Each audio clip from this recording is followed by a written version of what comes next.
Welcome to Wilson County Public Library. It's our summer reading program and we are wrapping up with something special, some fairy tales and some cooking demonstrations. So you're going to see me, Miss Camille, and Miss Alison do some cooking and some reading, and I'm going to start. We got the idea for this from this book, Fairytale Feasts, which is available at our library.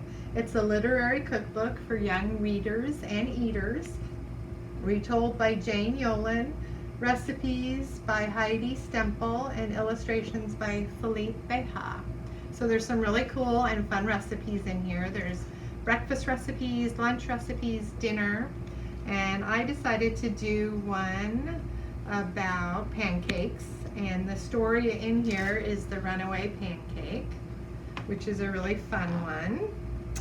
And the recipe that I used is also in here for runaway pancakes, and it is 1 cup flour, 1 tablespoon sugar, 1 tablespoon baking powder, 1/4 teaspoon salt, 1 egg, 1 cup of milk, 2 tablespoons of cooking oil, and extra oil for cooking the pancakes, and then butter and syrup. And I also talk about the ingredients and the measurements in the cooking part. And the story that I'm going to read today is one of my favorites. I used to read to my daughter, If You Give a Pig a Pancake, by Laura Numeroff, illustrated by Felicia Bond. If you give a pig a pancake, she'll want some syrup to go with it. You'll give her some of your favorite maple syrup, and she'll probably get all sticky. Oh my goodness, she's on top of the table. So she'll want to take a bath, and she'll ask you for some bubbles. When you give her the bubbles, she'll probably ask you for a toy. You'll have to find your rubber duck. Do you take a bath with a rubber duck? Sounds like fun. Then she'll look under your bed. When she's under the bed, she'll find your old tap shoes. She'll try them on. She'll probably need something special to wear with them. When she's all dressed, she'll ask for some music. You'll play your very best piano piece and she'll start dancing. Then she'll want you to take her picture. So you'll have to get your camera. When she sees the picture, she'll ask you to take more. Wow, she's pretty creative when she takes pictures. Then she'll want to send one to each of her friends. She must have a lot of friends. You'll have to give her some envelopes and stamps and take her to the mailbox. On the way, she'll see the tree in your backyard, and she'll want to build a tree house. So you'll have to get her some wood, a hammer, and some nails. When the tree house is finished, she'll want to decorate it. She'll ask for wallpaper and glue. When she hangs the wallpaper, she'll get all sticky, and feeling sticky will remind her of your favorite maple syrup. She'll probably ask you for some. And what do you think is coming next? And chances are, if she asks you for some syrup, she'll want a pancake to go with it. And these are a couple other books about pancakes that we have available at the library. Paul Bunyan, Babe, The Blue Ox, and The Great Pancake Adventure. And Marsupial Sue presents The Runaway Pancake. So I hope you make a trip to the library and pick out some favorite books about pancakes or food or recipes. And if you like this video, if you could give us a like. Thank you. Bye-bye. Hi, after reading those pancake stories, I'm really in the mood for some pancakes. So I'm going to tell you some fun facts about pancakes and show you how to make some pancakes from scratch. So first of all, we're going to start with the dry ingredients. And this recipe is from a book called Fairytale Feasts, and it's called Runaway Pancakes. And it makes 2 to 4 servings depending on how many pancakes you want to eat. So starting with the flour, I need 1 cup. And it's always a good idea when you're measuring flour to even it out with a knife. Learn that the hard way. So there's half a cup. And 1 cup. So 1 cup of flour. And then I'm going to do 1 tablespoon of sugar. If you want to leave out the sugar, you certainly could, or if you want it sweeter, go ahead and do more sugar. So I've got 1 tablespoon of sugar. And then I need 1 tablespoon of baking powder, and that makes your pancakes fluffy. So you definitely want to scrape this off as well to get a nice flat spoonful. And then we are going to add some salt, and it's just 1/4 of a teaspoon salt. So, fun fact, pancakes are believed to have originated in Asia. And almost every country has a version of pancakes. And so I'm going to go ahead and use a whisk to get all the lumps and bumps out. And that also distributes all the ingredients. So just give that a quick little whisk.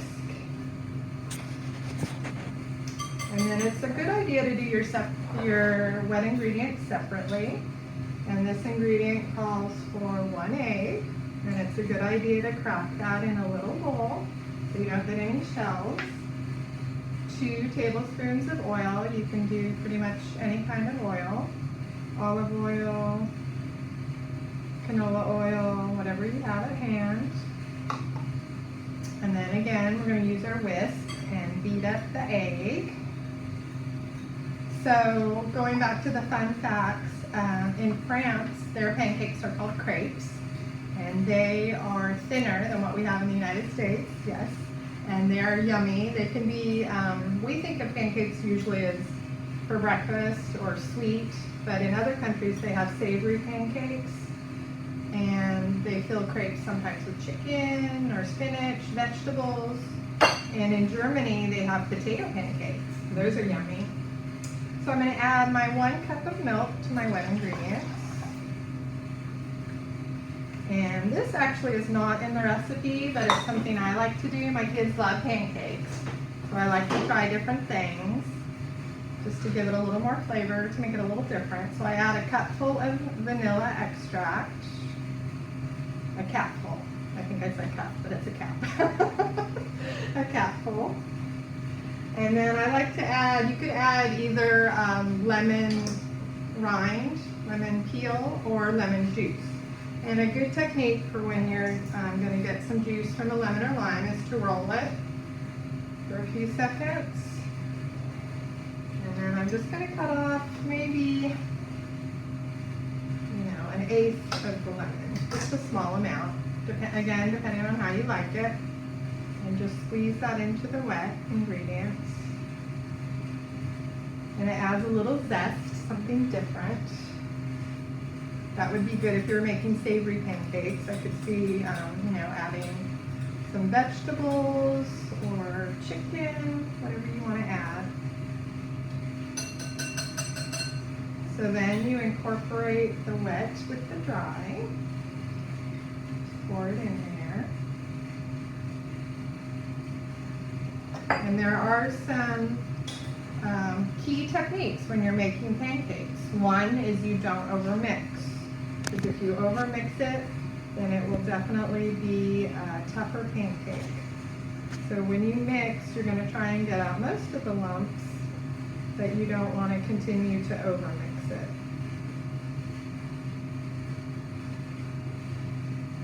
Another thing that you want to make sure you do when you're cooking pancakes is have even heat on the grill. And you want to make sure that it is ready for you. So I have my stove turned on and I have the pan warming. So I'm going to head over that way and make some pancakes. So I think that's a good mix. And even if you had some time, you might want to let the batter rest a little bit. That way everything kind of settles.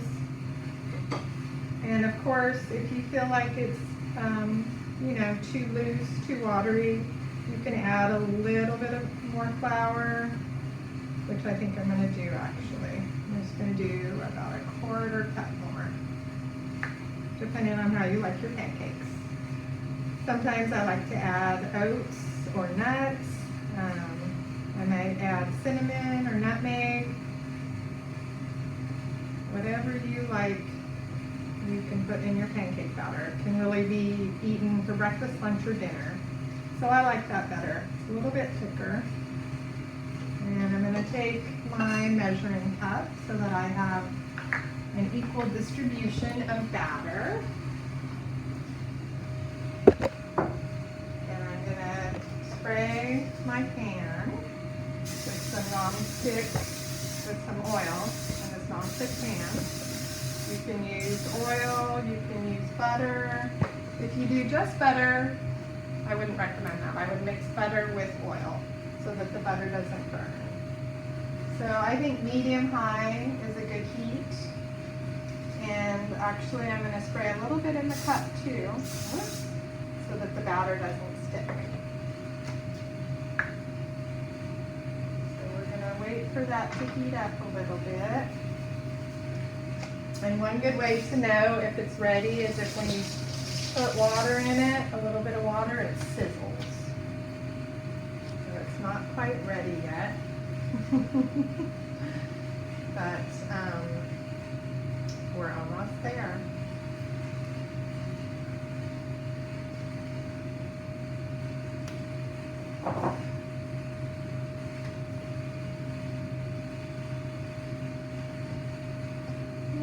Probably could have had my pan heating up when I was cooking, but we'll make it work. So I'm going to pour in a little bit less than half a cup. And for this demonstration, I'm just going to do 2. Oops.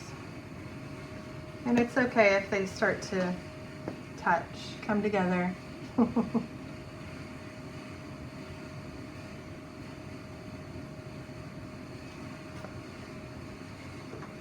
Turn up the heat a little bit. Okay, so a really good way to tell if you think your pancakes are done is when there's bubbles. And mine look pretty good. Sometimes the first pancakes don't turn out quite as good because the pan's not perfectly the right temperature, but there's one, there's another one.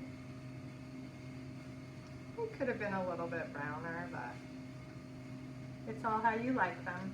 Some people like them really well done and some don't.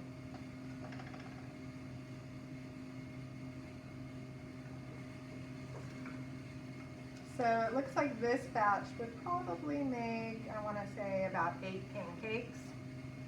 And pancakes you can even make, if you make them all at once and then want to save them for later, you can freeze them, of course, put them in the refrigerator. So these are looking pretty good. So I'm going to plate them up.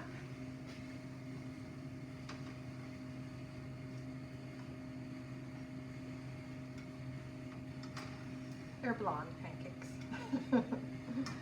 Turn off the oven. And then, like I was saying, you can add whatever you want. If my son was here, he'd put on lots of whipped cream and some chocolate chips. For me, I like berries, blueberries, strawberries, and of course syrup. Some people do powdered sugar or lemon juice. Whatever you like, you can do. So let's see, a little bit of syrup. And there you have it, runaway pancake. Thank you.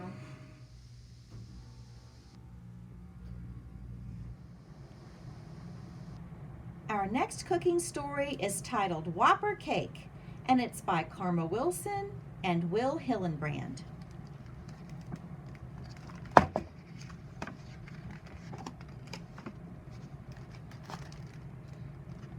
First we see Granddad peeking into the cupboard.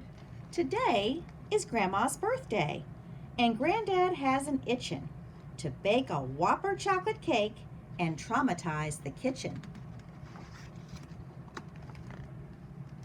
Grandma scolds. Now listen up, don't make a fuss, you hear? Land sakes, I swear your cakes are getting bigger every year. And there's Granddad waving goodbye. Do you see what he's holding behind his back? And what he has on his head instead of a hat?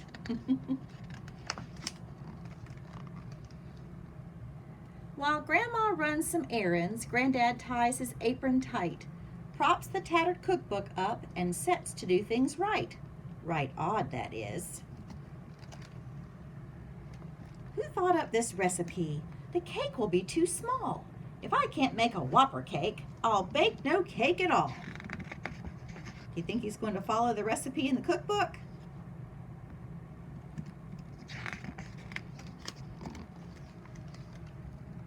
There he is, mixing. Oh my goodness. What does he have in his hand besides the mixer? Do you see the shovel? Woo! Granddad grabs a bowl and spoon and makes a frightful clatter. Ingredients go flying as he starts to mix the batter.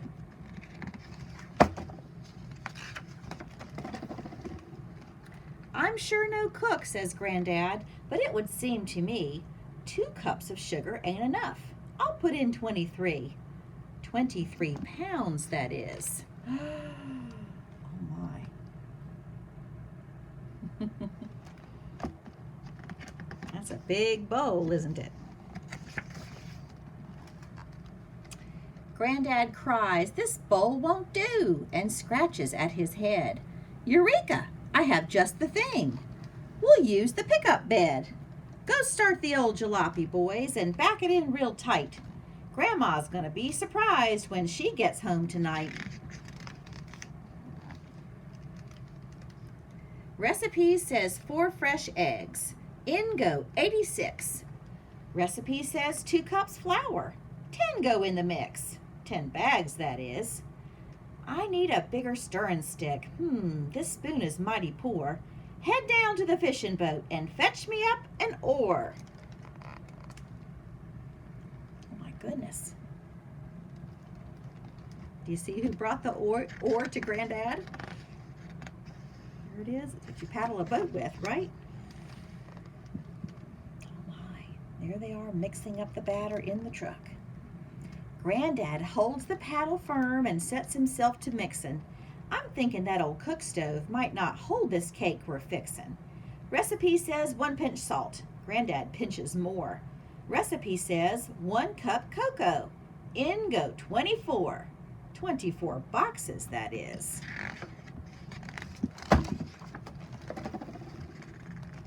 Granddad licks the mixing oar. It tastes just like a dream.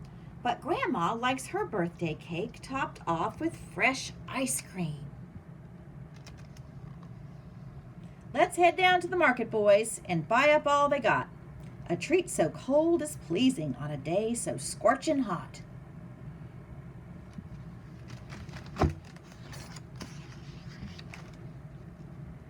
The drive to town is mighty warm this day in mid-July. While that sun is blazing down, the cake is raising high. 10 feet high, that is. Driving home, we're followed by a chocolate-scented cloud, and when folks get a whiff of it, ooh, there gathers quite a crowd. Oh my, there's the cake in the back of the truck. And what's making the cake bake? Do you remember? The sun, right? No one's ever seen a cake so big and wide and tall. Granddad cries, "Step right up, there's plenty here for all." Everybody pitches in to help us decorate. With shovels we spread frosting, then we settle down to wait. Wait to dig in, that is. Looks like fun. What do you think's going to happen next? We all hide till Grandma comes. Here she comes. She has some party balloons too. Do you see the balloons? And then we yell, "Surprise!" And when she sees that birthday cake, she can't believe her eyes.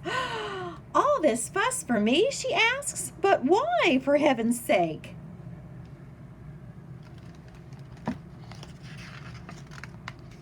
"Your heart is so big," says Granddad. "You deserve a Whopper cake." Aww.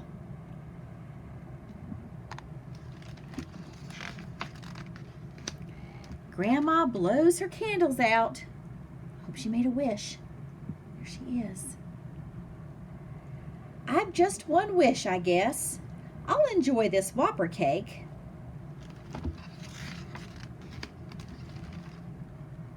"And you clean up the mess," she says. And there's Granddad washing all those dishes and pots and pans and shovels in the bathtub. And then at the end there's a recipe for the Whopper cake. That makes a pretty big sized cake. And we'll include a recipe for a cake that we'll bake together in just a minute. And that was Whopper Cake by Karma Wilson and Will Hillenbrand. Hey everybody, we're in the kitchen now and ready to make a cake together. All that talk of Whopper cake made me hungry for some chocolate cake. So I thought instead of making a great big huge cake, we'd make a cake just the right size for you and your family or you and your friends to enjoy. So I've got a good recipe for a cake called Wacky Cake today. The first thing we need to do is preheat the oven, which I've done. It's at 350. And then we're going to measure out 1.5 cups of flour. So I'm going to get my 1 cup measuring spoon and reach into the flour. Level off 1 cup of flour. We're going to be sifting this. So I've got my sifter right here in the pan. If you don't have a sifter, I don't think it really matters all that much. This just gets the cake nice and fluffy and light. But there's 1 cup. And then here's my 1/2 cup measuring cup. And that's 1.5 cups. And so now we're going to sift. And it looks like powder as it's being sifted. The next thing we need is 1 cup of sugar. I'm going to measure 1 cup, level it off. There we go. And put it in my sifter.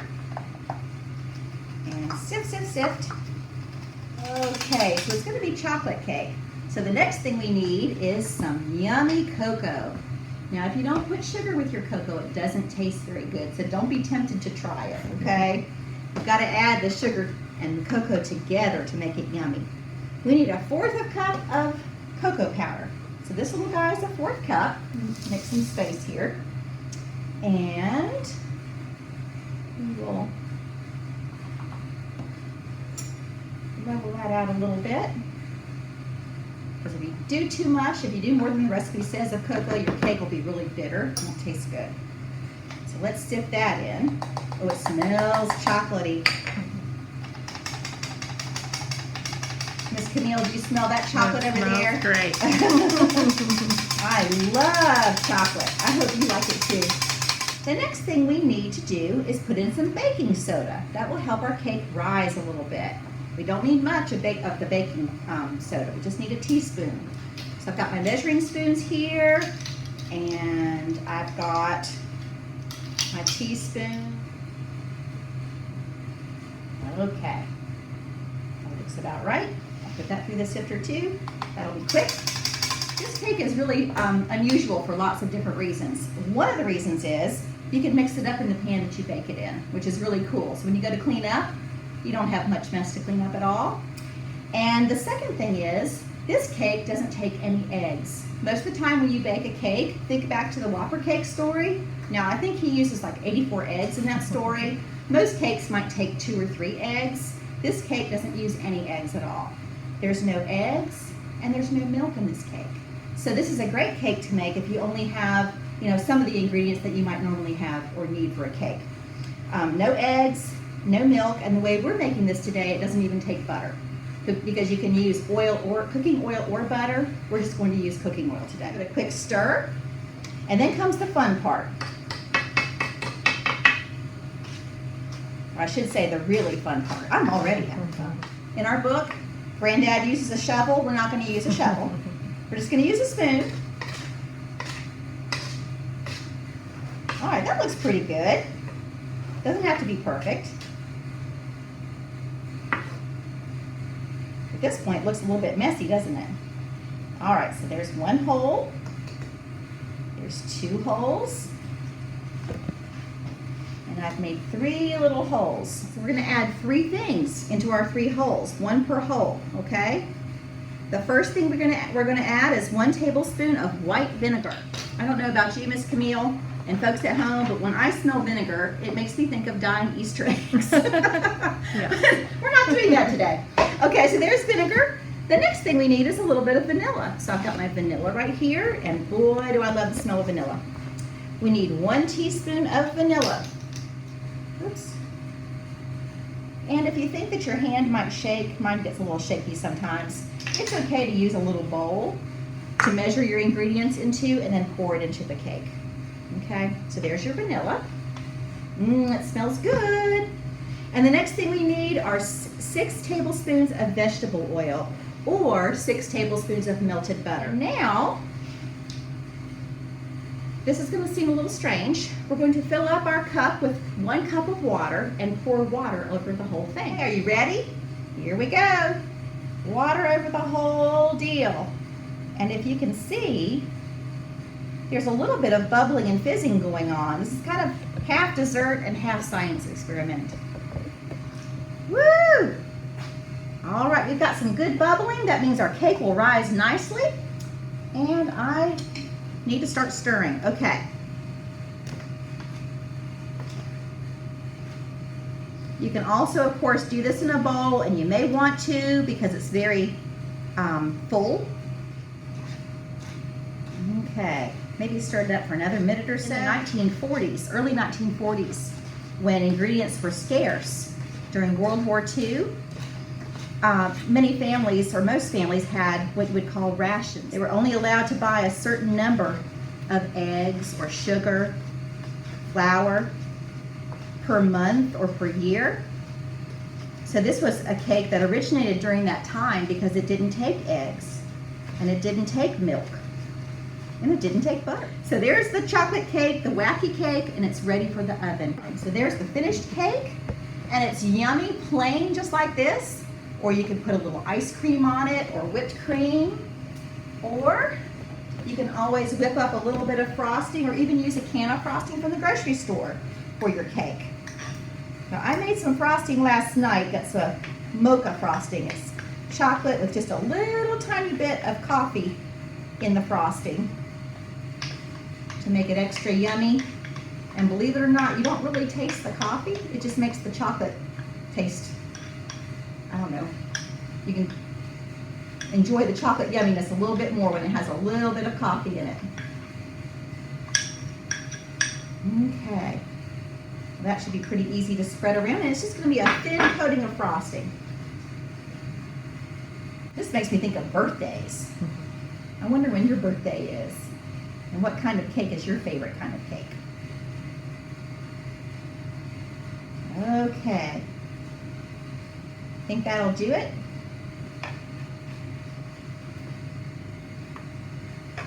And I think just because I'm so glad to be here with you today and Miss Camille, I'm going to put some sprinkles on mine. Just as if it was Grandma's birthday, like in our book.